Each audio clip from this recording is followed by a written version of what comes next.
Good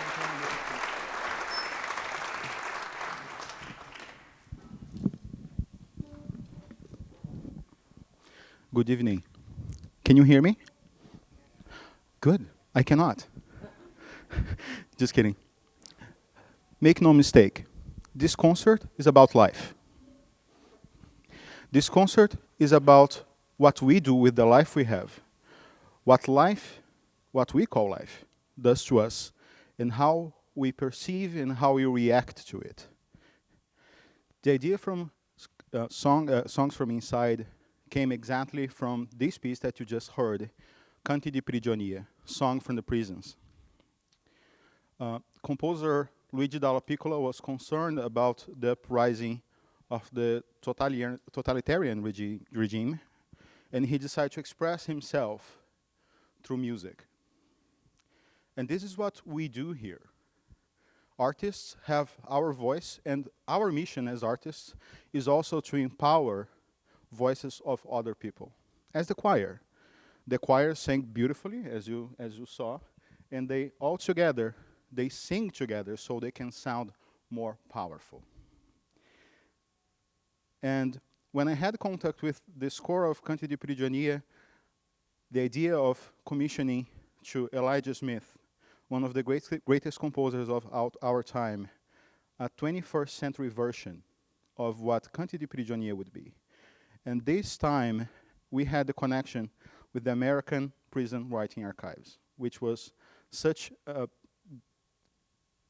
milestone for this project, and who is also presenting this event, these two events that are happening today and tomorrow for you. I have to tell that working with the American Prison Writing Archives was much more than a professional partnership with which we got access to texts. It was a way for me to get in contact with texts that I have never would have contact with that in my life. It was also a joy to share the whole process of creating this concert. So there are so many things that we should be thankful for, and the first one is you, to be here and to make this concert relevant. So thank you for being here and for being part of this whole process. I would like to thank the Peabody Institute of the Johns Hopkins University for hosting us here in the STAX program. And as I mentioned, in a very special way, the American Prison Writing Archives. I would never imagine that I would find such a community that is interested in promoting voices, in elevating voices that are many times suppressed. And as I mentioned, we had the idea of commissioning this piece, the 21st century version of Canti di Prigionia, to Elijah Smith, and we have the pleasure of having Elijah Smith himself here with us. So I would like to invite him to say a couple words about his own piece that you're going to hear soon. Elijah Smith.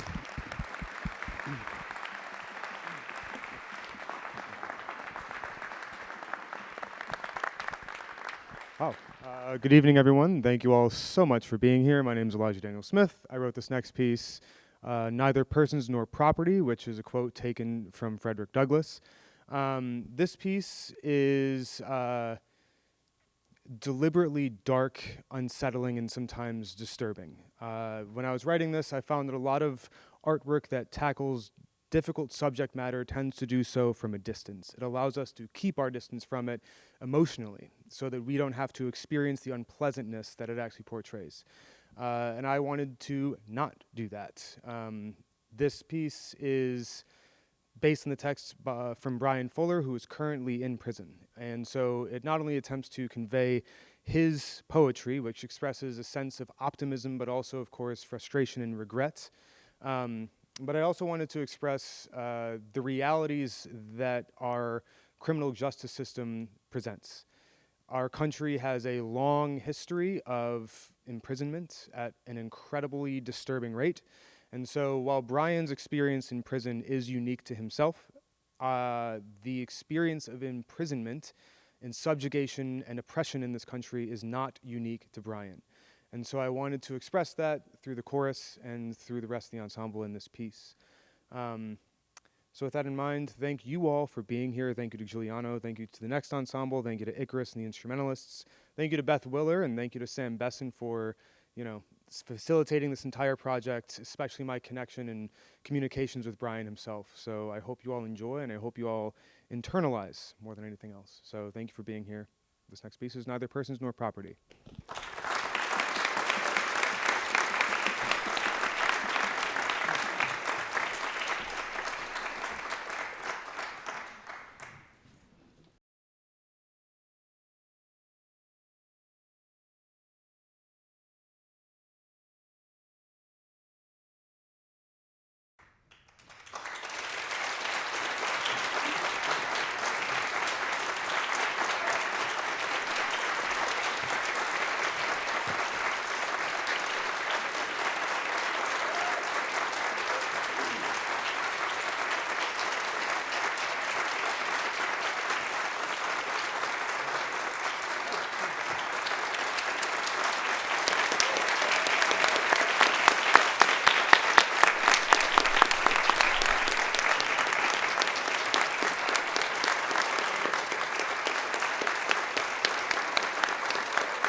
Good evening, everybody. Can you hear me okay? No. Maybe a little bit louder. Wonderful. Good evening, everyone. It's so great to have you here. My name's Sam. I'm the curator of In the Stacks. It's so fantastic to see such a full house for tonight's performance. At this time, we are going to transition into the post-performance panel discussion, which I'm really excited about, and I hope you'll join us for. So I'll go ahead and introduce our moderator for this evening, Brad Balliett. Brad Balliett is a New York City-based bassoonist, composer, poet, and educator. Brad is on faculty right here at the Peabody Institute and the Bard Prison Initiative and the Juilliard School.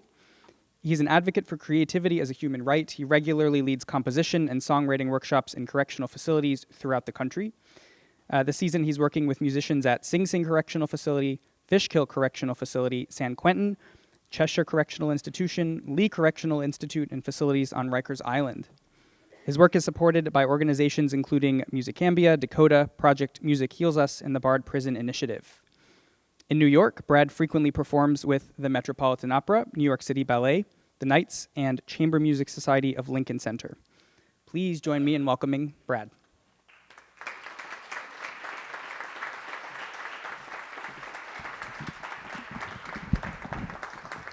Thank you so much, Sam, and thank you all for joining us. It's an honor to be a part of this really inspiring event, and an honor to get to speak with the inspirational and talented artists that we have on this panel this evening. And an honor to share with you words from Hannah Young, the Associate Manager of the American Prison Writing Archive, as way of introduction for this panel. First and foremost, we want to say thank you to Mr. Brian Fuller, whose writings and poems, Never Far Away and To Say Goodbye to Maybe, were the inspiration for the piece that you just heard. And yet, across American prisons, restrictions on communication can and do silence.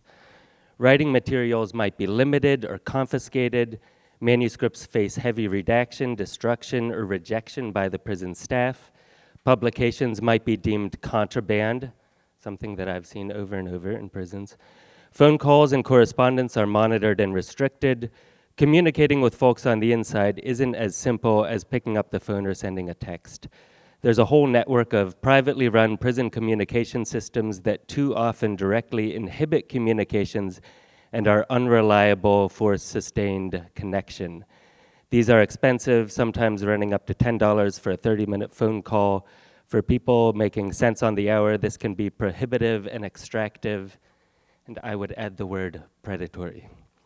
These barriers extend beyond individual expression. They impact our collective understanding of incarceration, justice, and humanity. We lose crucial perspectives on our prisons and institutions that punish and survey, told by those who experience it firsthand. We lose stories of transformation, reflection, and human resilience, and we lose voices that might challenge our assumptions about prison and deepen our empathy. But despite these obstacles, incarcerated writers persist through carefully rationed paper and pencils, through memorized verses when materials are denied, through oral traditions passed between cells, their determination to be heard through written expression. It all stands as a testament to the fundamental human need to tell our stories. We had hoped that Brian would be able to participate in this panel and really did everything possible to ensure that we will hear his words. To collaborate with Brian, the Prison Writing Archive sent countless messages back and forth that didn't always make it to or from him. Sometimes would go weeks without hearing from him, as he'd be transferred from one prison to another, and when we did reach him, he'd have to ask a guard to charge his tablet for him, not knowing when or if he'd get it back. But Brian sent us some of his thoughts, which I'll share before we discuss with our panelists. As we hear Brian's thoughts, I ask you to consider, what do we lose as a society when we silence any group of voices? And how can we better amplify the stories that need to be told? From Mr. Fuller. I've tried to write many times, but it always comes out sounding negative. I guess if I had to pick a basic premise for all of this, it would be, I don't want what happened to me to continue happening to others. These so-called systems are supposed to protect people. They're supposed to serve the greater good. Early on in this, and even before incarceration, education and the arts was a way for me to find the beauty in this world. Both nature and those things we create ourselves have a symbiotic relationship, which gives us hope to plan and energy to take action. The twisted irony to all this is that in here, we are fighting a twisted duplicity. Therefore, years ago, I started doing my own thing. Writing and art became a way for me to reach out to the public and try to meet a better class of people. Over the years, I've watched the state infringe upon what little rights and privileges we do have. I wish I had some magic words to make you all feel warm and fuzzy. Happy, happy, joy, joy, and all of that. Fuck that. Y'all have been good to me, so the least I can do is give you truth, no matter how ugly it is. These guards don't like charging our tablets. Sometimes they'll be gone for up to 8 to 12 hours and then come back with the battery ran down into the red zone. Not to worry, I've been through worse. I've spent all these years establishing worthwhile relationships and building organizational networks to address the most egregious forms of corruption and abuses of power. Just know that it is the creative forces of artistic beautification from places like the American Prison Writing Archive that help us balance out the ugliness and allow us to hang on for one more day. With that, it is my absolute privilege to welcome our additional 2 panelists for this evening, Chanell Burnett and Brittany Porter. Chanell is a writer and motivational speaker currently living in Roanoke, Virginia, closely associated with the Coalition for Justice, and writes movingly on many different topics, including eye-opening essays on what it's like to transfer from prison to prison, issues of colorism, ways to keep the mind free while incarcerated, and the almost impossible task of parenting from inside prison. Brittany Porter is a certified community healthcare worker, has worked at hospitals, and has more recently transitioned into the nonprofit world, where she is currently the operations manager for the American Prison Writing Archive, and continues to visit prison facilities to conduct mentoring sessions. Please help me welcome both of our panelists.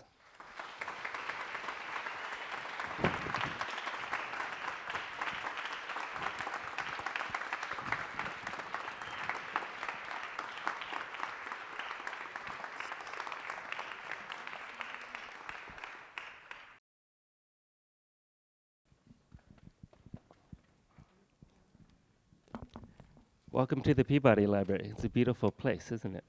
It is. Thank you so much. I walked in and I was like, wow. That's the usual reaction the first time people walk into this place. It's pretty overwhelming. So Brittany, since you have the mic, maybe we could begin with you. Our first question for both of you is, could you tell us a little bit about how you first connected with your art form and what drew you to that particular mode of expression? Yes. So my art form is a little different from Brian's and Chanel's. My art form was actually liturgical dance. So while incarcerated, let me back up. So before incarceration, I grew up in church. So I had like a spiritual life growing up, but of course, as I got older, I kind of started to rebel. And that's actually what landed me in incarceration. So while there, I was sentenced to 5 years at the Maryland Correctional Institute for Women, and at the 3-year mark, they came and told me to pack up, said it was time for me to go home. So I was excited, like, oh, okay. So I pack up, I go all the way over to intake, and then I sit there for a while, and they come back and say, I'm sorry, we made a mistake. We were giving you good days when you weren't supposed to get them. So I had to spend an additional 2 years in prison. And so while I was there, of course, I guess I kind of adapted to my surroundings while there, but once I got like that call to go home, it was like, oh, my mind changed, like I'm ready to go home. So it was very devastating for me having to go back to the cell, unpack my stuff, walk back down the compound. And so I started to go to church. And while at church one service, because I just felt hopeless, like I never was going to get out at that point, even though I had 2 years left. And while at church, I saw a group of girls dancing. And I heard the song that they were dancing to, and it really moved me. It touched me.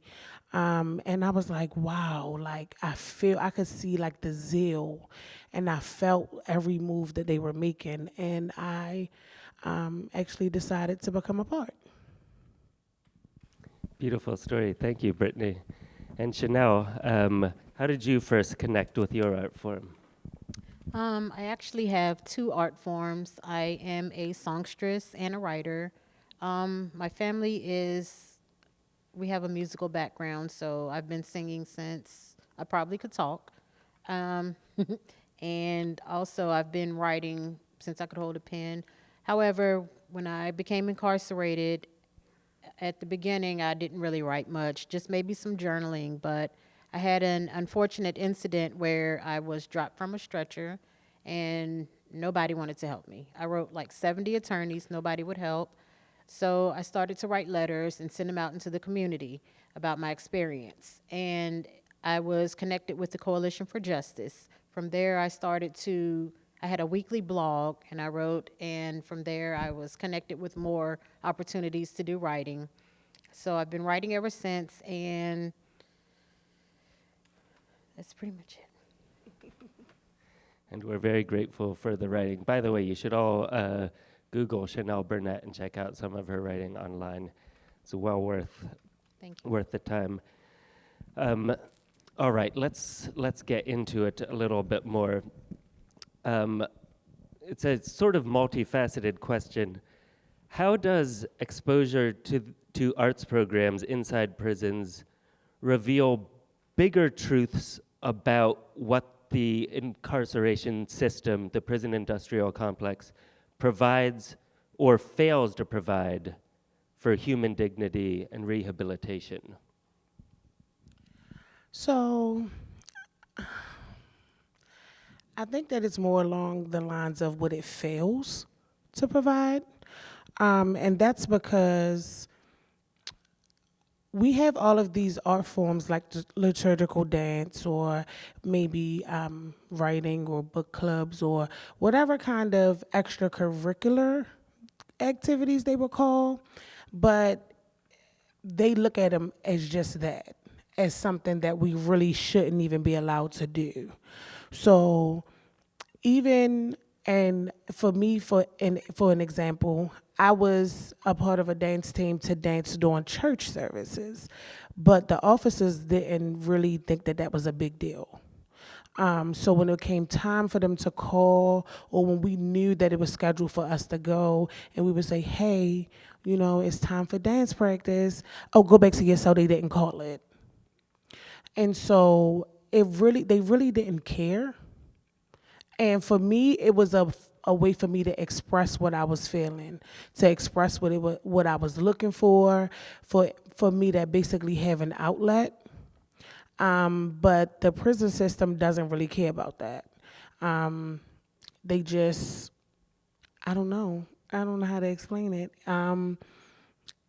They have no empathy, they have no compassion, and it's because I guess they feel that we're prisoners and that we don't deserve to have a chance to free ourselves in some kind of way or express ourselves in whichever way we feel is constructive. It's not, anything that's bad, but they don't really care. I really don't believe that prison rehabilitates us.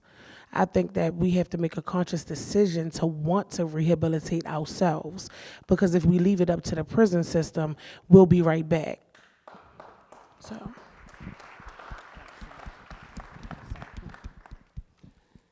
I see this a little bit from the other side in a much milder point of view. Even just the way corrections officers treat volunteers that want to come in and do the programming, it's like it's some tremendous favor, and they will go out of their way to make it as difficult as possible. I'm sorry. I know it's Chanel's turn, but I just wanted to piggyback off of that. So I am a volunteer. I'm actually the operations manager for the Chris Wilson Foundation. And what we do is we go back into the prisons and teach the master plan. And one of my biggest problems at some of the facilities is that they don't want to let me in. They pick any reason. My clothing, they'll say like a pair of my pants, that I wear all the time. Oh, you can't wear those in here.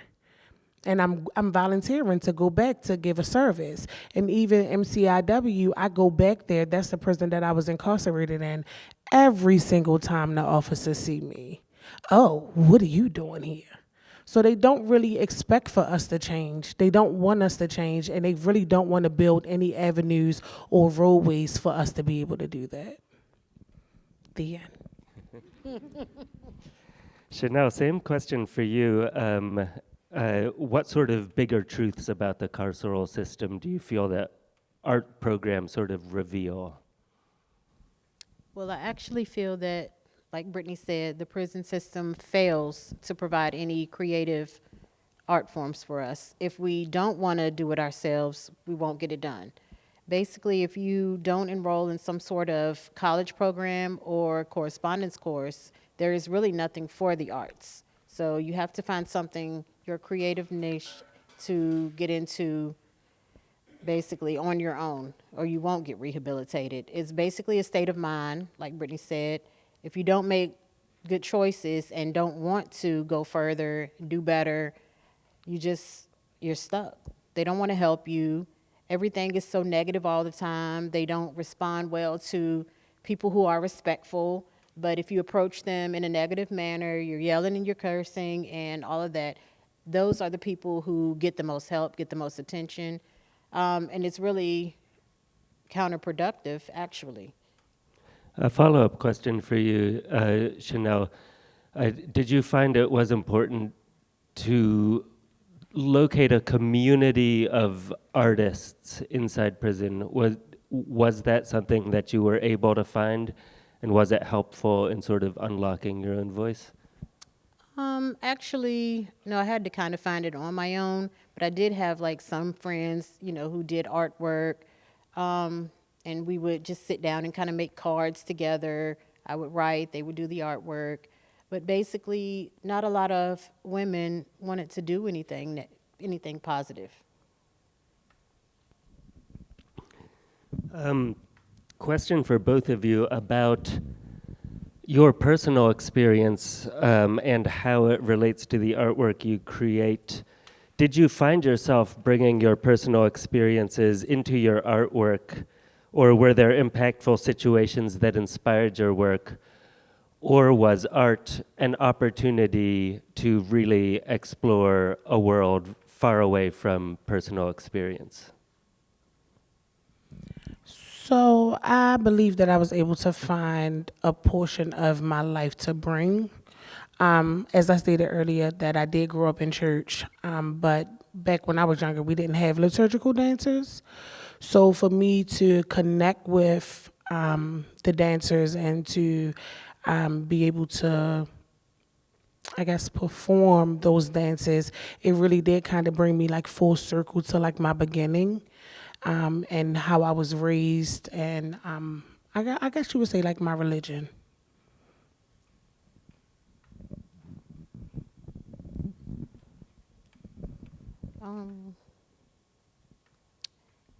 Actually, oops. About personal experiences, did you find that for your art form writing that you were drawing from your personal experience? A lot of it did come from personal experience, pre-incarceration and incarceration. I spent 19 years in incarceration, so a lot of that, I saw many unfortunate incidents. So a lot of that inspired a lot of the writings that I did. A lot of things come from, unfortunate things. So a lot of that I had to kind of let out because we're not getting any help inside. So somebody has to step up and speak out. And having read some of your work, it feels sometimes like it has a dual purpose, sort of a reporter or educational sense of it, like you're explaining how things work and sort of opening eyes for people that read it, but also as a way of processing those experiences at the same time. Was that something that you set out to do when you write, or do you just start and see what happens? No, I actually set out to do that. And then I see what happens. Well, it is succeeding. Having created art while incarcerated, what have you two observed about the system's approach to creativity, self-expression, and human development? I think that they don't want us to really understand and figure out who we are. I don't think that they appreciate it. And I think that I think the idea of like creation and us finding out who we are scares them. Because if we figure out how powerful we really are as a people, if we just stick together, they wouldn't have as much control over us that they normally would. So I think that like art and expression scares the system. And Chanell, how would you have spent your time inside without the arts? How would it have felt different? I think there would have been a lot more internalizing on my behalf. Also, possibly developing unhealthy coping skills, not being able to connect and communicate with people effectively just by not having an outlet. At this point, I'd love to draw attention to my amazing T-shirt, which was designed by an artist friend of mine who's currently incarcerated at Sing Sing Correctional Facility. If you can't see it, it shows a Tyrannosaurus Rex going through a paper shredder and turning into all of the North American warblers. And it was a specific request from me, because I do love the warblers. But what I love about what he's done with this is that he takes something scary and frees it into shards of beauty. And the reason I bring this up is that for many of the musicians that I work with, it's extremely meaningful that the work that they create while incarcerated is shared out in the world. And they've mentioned in the past that it gives them a sense of freedom to know that their artwork is out living in the world, even if they are not. And I wonder if you've had any similar experiences while creating artwork. I have. When I got my first piece published, I was just overwhelmed with joy. It was always my life's dream to see some of my words in publication, so that was monumental for me, especially coming from sitting inside a prison cell. So that made me feel really good.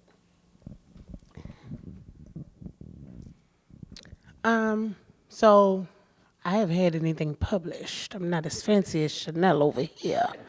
But I do currently teach liturgical dance at my church. So for the young children, the young adults and the young children at my church, I do teach dance to them. And they do get a chance to execute it on Sundays for service. So that makes me feel really good because I'm actually pretty good at it. I didn't know I was. But I'm actually really good at it, and we get requests all the time for performances. So, yeah, it feels really good to be able to bring something that started in a dark place out into the light. If it's okay with both of you, I'd love to open it up to the audience to see if they have any specific questions. While you formulate a question, my last question for both of you would be, what advice would you have for artists that are incarcerated today? I think my advice would be just to keep pushing. Even when it seems like the system does not care or doesn't want us to engage, you always have your cell. I know it's not always the ideal place, but it's not really about us really, I guess, well, for me, it was the actual art of the expression that I was able to give. And even when they did tell me that it wasn't called or that I couldn't go up to Center Hall or there wasn't an officer there, I was still able to express myself in my room. And so even today, I hear music. I don't be just full out blown dancing. But when I'm in my car and I hear music, I can visualize the moves that I would do. And it kind of gives me some relief. So I would say to just keep pushing. Don't let them tell you no. Don't let them stop you, because we still have the ability. I agree with Brittany. Just keep going, keep doing what you're doing. It's important to continue to express yourself in whatever form that you do. You always, like she said, have your cell. You always have access to anything you need up here. So just keep going. Keep doing what you're doing. Thank you both so much. Wise words indeed. And I'm sure you share advice often, Brittany, when you're back inside. And I will share your words with my composer friends when I see them next week. And I'm curious now if we have anybody that would like to ask Brittany or Chanell a question. Yes, let me bring them. Sorry, you next.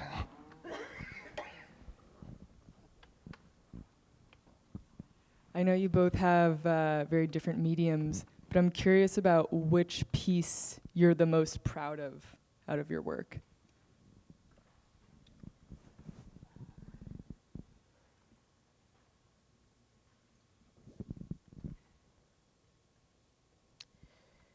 I think I would have to say mother in prison, son in jail. My son had a brief stint in jail, and it was difficult just knowing what I go through, well, what I went through in there, and that he was facing the same things on the inside. Is he cold? Does he have enough to eat? It was a lot. So I was able to express that and get that out, and it felt like I could release a breath just getting it out. It was hurtful, but it was also helpful.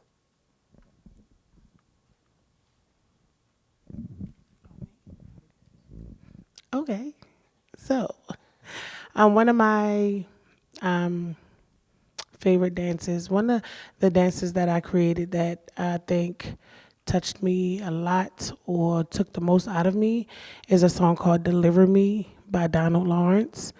And If you ever look it up, if you have Apple Music, you can look it up. It's Deliver Me, and in parentheses, it says, "This is my Exodus." So Exodus is a new beginning. So I think that was the most meaningful one for me.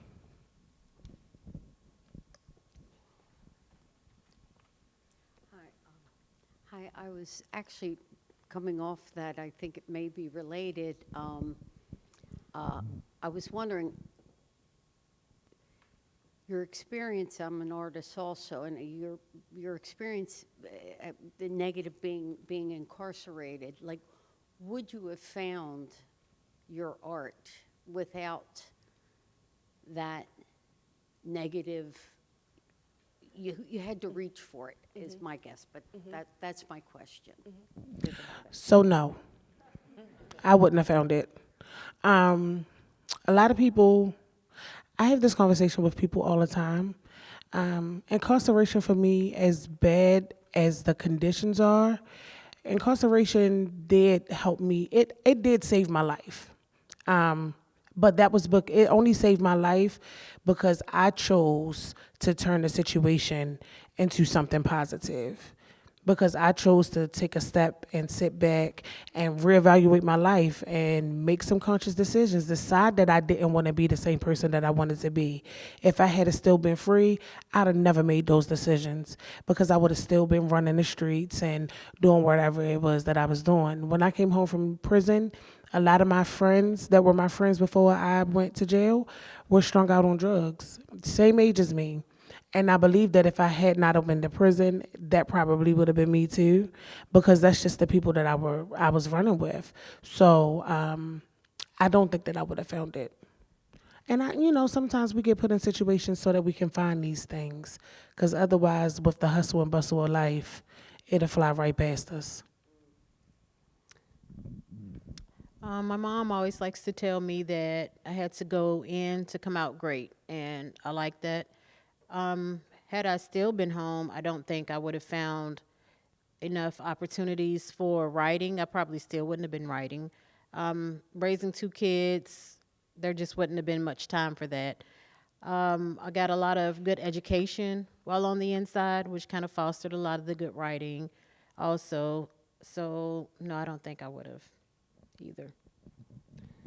And based on the responses to the questions we've discussed so far, it's probably safe to say that you've turned into amazing advocates and artists in spite of how this system is set up and not as a direct result of any kind of benefits offered by it.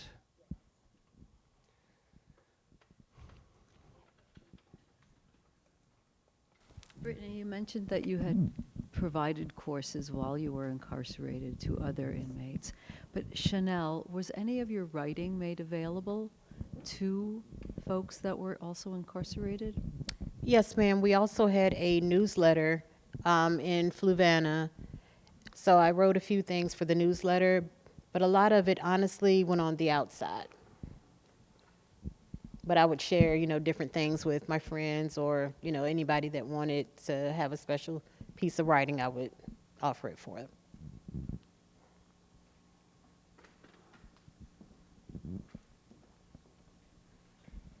Hello, and certainly thank you. I have to say that at one point that I'd heard stated was some, certainly, within really need to reach out and create, and some don't. Is there some channel that we can, or some immediate sort of way that we can join the voices for reform, those of us who believe deeply that punitive is not the way to bring people around, that love is? Absolutely. I do have some business cards. If you contact me, I can connect you with the Coalition for Justice that I work for. We do a lot of prison advocacy work, and we'd be happy to help. I have to say that it's not something that I've really thought of before coming to the next ensemble, which I've enjoyed many times. Right. We need all the help we can get. But, certainly I'm here now and feel so. Thank you so much. I would add to that that it's a change of mindset that we can all accomplish and bring with us throughout our lives. And let's not forget that if we wish to be abolitionists, that requires a top-down mental change. That means no prison for anybody.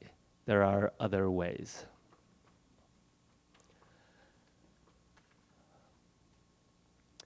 To close our evening's discussion, a few more words from the poet of the piece, Mr. Brian Fuller. His message and call to action.